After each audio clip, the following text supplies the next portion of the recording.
दिलकश रंग, बोलती आंखें और सिनफे नाजुक के क्रैक बड़े चेहरे और उससे मुंसलिक माशरे की इधर उधर बुराइयां और नफरतें बांटते लोग, ये सब नजर आया कराची की आर्ट गैलरी में लाहौर से ताल्लुक रखने वाले नौजवान मुसव्विर अब्दुल्ला अली के शहपारों में। एक ख़वातीन का ड्रीम है वो जो बहुत खूबसूरत है, उसमें नक्काशी है, उसमें मल्टी कलर्स यूज़ किए गए हैं, बट ये जो फेसेस हैं, जो छोटे छोटे फेसेस हैं, ये गॉसिप्स करने वाले, मतलब चुगलियाँ करने वाले, फिर वो चुगलियों की जो दरारें हैं वो उस औरत के चेहरे पे नुमायाँ भी हैं, ठीक है, वो जो पीछे रह जाती हैं, जिसको हम कहते हैं कि ये बात कर गया कोई, कैसे नहीं, मगर वो औरत उस सभी बातों को लेकर माशरे में स्टैंड है।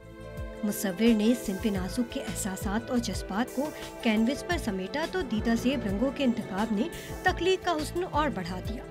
कुछ नई चीज़ अब नज़र आई है काफ़ी दिनों के बाद, इसलिए कि एक ही तरह की चीज़ें कुछ अरसे से डेवलप हो रही थी, लेकिन अब इसमें देखने के बाद कुछ फ्रेशनेस का एहसास हो रहा है, और जिस तरह से आर्टिस्ट ने उसको टेक्निकली जिस तरह पेंट किया है, फैदर को जिस तरह से करने की कोशिश की है, वो एक नई चीज़ है। खूबसूरत तरीके से उन्होंने काम किया है, तो ओवरऑल बहुत खूबसूरत काम है उनका। डिफरेंट